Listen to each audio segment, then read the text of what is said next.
বিষয়। তখন নবীজির এই দাওয়াত পেয়ে উকবা কালিমা লা ইলাহা ইল্লাল্লাহ পড়া মুসলমান হয়ে গেছে। সুবহানাল্লাহ। বিধর্মী নবীজির দাওয়াত দিছে, নবীজি দিয়ে খাওয়া শুরু করে না, খাইছে, বলছে তার দ্বীনের দাওয়াত দিছে, কালিমার দাওয়াত দিছে, তো সে কি হয়ে গেছে? মুসলমান হয়ে গেছে। মুসলমান হওয়ার পরে তার বন্ধু উবাই ইবনে খালফ, উকবার বন্ধু উবাই ইবনে খালফ, এই উবাই ইবনে খালফ উকবার ঘনিষ্ঠ দিলের বন্ধু ছিল, দিলের বন্ধু ছিল, অন্তরঙ্গ বন্ধু ছিল। তখন বলতেছে, বন্ধু আমি তো মুহাম্মাদের হাতে কালিমা পড়ে ইসলাম গ্রহণ করে মুসলমান হয়েছি। বলে কি বলস তুই? কয় যা তাড়াতাড়ি এটা মুহাম্মাদের মুখে নিক্ষেপ করে দিয়া। উকবা বলতেছে, ভাই আমি নবীজির সম্মানার্থে নবীজিকে ভালোবেসে কালিমা গ্রহণ করেছি, ইসলাম গ্রহণ করেছি, আমি ঈমান ছাড়তে পারবো না, আমি ইসলাম ছাড়তে পারবো না। উবাই ইবনে খালফ বলতেছে, তোমার কোনো ওজর আমি গ্রহণ করব না, তোমার কোনো ওজর আমি এখন কবুল করব না, তুমি তাড়াতাড়ি যাও গিয়া মুহাম্মাদের মুখে নাউযুবিল্লাহ থুতু নিক্ষেপ কইরা কালিমা ফিরিয়ে দিয়ে আসো।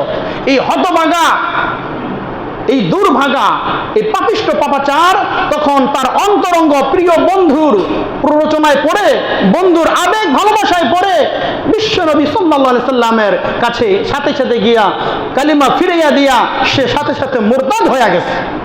সেজন্য ইয়া আইয়ুহাল্লাযীনা আমানু লা তাত্তাখিযুল ইয়াহুদা ওয়ান নাসারা আউলিয়া, হে ঈমানদারগণ তোমরা ইহুদি নাসারাদের সাথে তোমরা বন্ধুত্ব করবে না। যদি ইহুদি নাসারাদের সাথে বন্ধুত্ব করো, বিধর্মীদের সাথে বন্ধুত্ব করো, তাহলে তোমার ঈমান হারানোর সম্ভাবনা রয়েছে। আজীব এক কথা।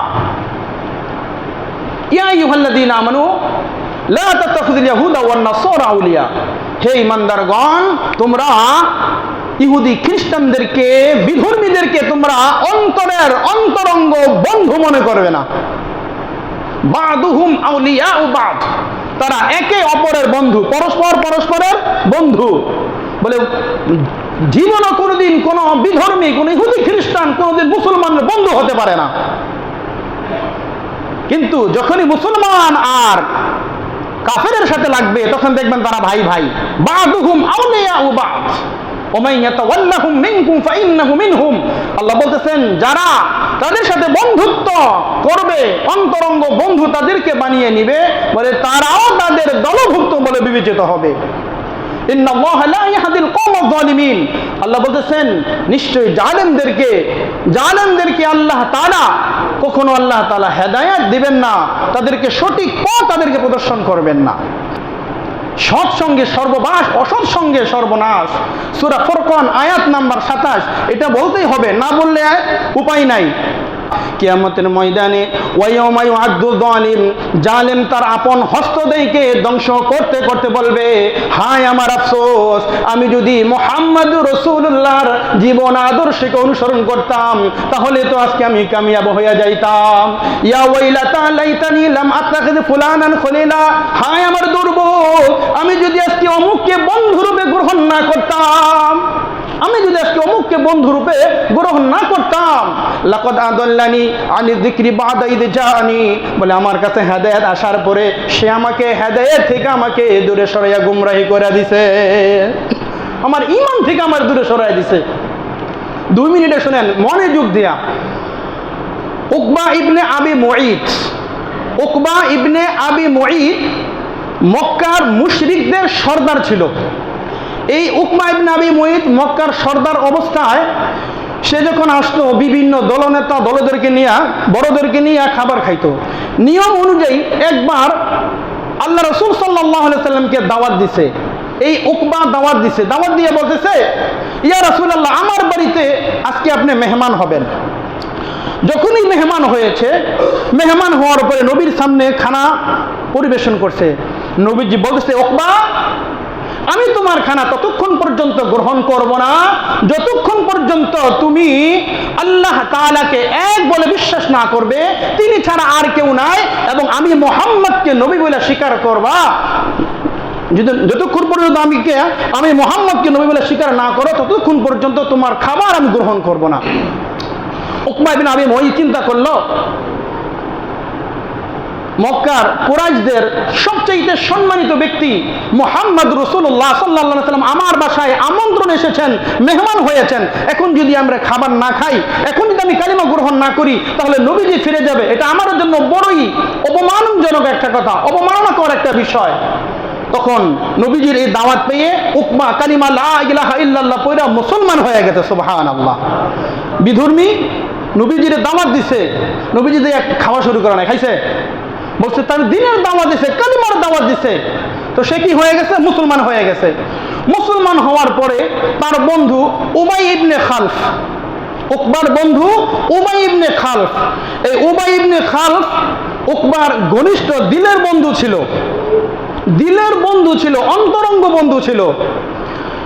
তখন বলতেছে, বন্ধু আমি তো মুহাম্মাদের হাতে কালিমা পড়ে ইসলাম গ্রহণ করে মুসলমান হয়েছি।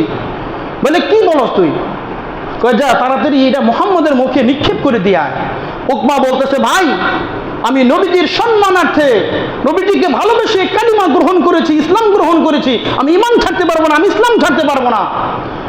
উবাই ইবনে খালফ বলতেছে, তোমার কোনো ওজর আমি গ্রহণ করব না, তোমার কোনো ওজর আমি এখন কবুল করব না। তুমি তাড়াতাড়ি যাও, গিয়া মুহাম্মাদের মুখে নাউযুবিল্লাহ থুতু নিক্ষেপ কইরা কালিমা ফিরিয়ে দিয়ে আসো। এই হতভাগা, এই দুর্ভাগা, এই পাপিষ্ট পাপাচার তখন তার অন্তরঙ্গ প্রিয় বন্ধুর প্ররোচনায় পড়ে, বন্ধুর আবেগ ভালোবাসায় পড়ে বিশ্বনবী সাল্লাল্লাহু আলাইহি সাল্লামের কাছে সাথে সাথে গিয়া কালিমা ফিরিয়ে দিয়া সে সাথে সাথে মুরতাদ হয়ে গেছে। নবী বলেন, আল মারউ মা মান হাব্বা ইলাই, যে যার সাথে যার মুহাব্বত হবে তার সাথে তার কিয়ামত হবে। কিতাবে লেখছে, আল্লামা ইমাম বগবী রাহমাতুল্লাহ আলাইহি লেখছে যে ও আমার দুনিয়ার ভাইয়েরা, বন্ধু নির্বাচনের ক্ষেত্রে সতর্ক হও। তুমি যদি বিধর্মীর সাথে, ইহুদি খ্রিস্টানদের সাথে বন্ধুত্ব করো, তাহলে তোমার ঈমান হারানোর সম্ভাবনা রয়েছে। উকবা উবাই ইবনে খালফের কাছে হেরে গেল। তখন ওই সময় কিছু হয় নাই, বলে এই তারা বদরের প্রান্তরে লাঞ্ছিত, অপমানিত, অপদস্থ হয়ে এরপরে এই দুই নরদাম পিচাস তারা বদরের প্রান্তরে তাদেরকে টুকরা টুকরা করা হয়েছে, তাদেরকে হত্যা করা হয়েছে। এজন্য স্কুল, কলেজ, ভার্সিটি পড়ুয়া ভাইদেরকে আমি আহ্বান করব, আমার যুবক ভাইদেরকে বলবো বিশেষ করে, যে তোমরা তোমাদের বন্ধু নির্বাচন করার ক্ষেত্রে তোমরা সতর্ক হও। কে তোমার বন্ধু হচ্ছে, কাকে তুমি বন্ধু বানাচ্ছ, তার দ্বারা তোমার ঈমান তাজা হবে কিনা, তার দ্বারা তুমি ইসলাম থেকে দূরে সরে যাবে কিনা, তার দ্বারা তোমার ঈমান হারানোর সম্ভাবনা আছে কিনা, তুমি সেই বিষয়ে চিন্তা ভাবনা করে এরপরে তুমি তোমার বন্ধুত্ব তুমি নির্বাচন করো। তাহলে সেখানে যারা যাচ্ছে সবাই নিজের দলের জন্য, ক্ষমতার জন্য, নিজের অর্থ সম্পদের জন্য, বলে দুনিয়ার জন্য, বলে সেখানে তারা যাচ্ছে, তার ঈমান কিভাবে চলে যাচ্ছে, বের হয়ে যাচ্ছে, সেই দিকে তার দেখার বিষয় নয়। আল্লাহ আমাদের সকলকে বলে ইসলামকে রাজনীতিতে নয়, রাজনীতিকে ইসলামের দিকে নিয়ে আসা, এটাই হচ্ছে আমাদের দায়িত্ব এবং কর্তব্য।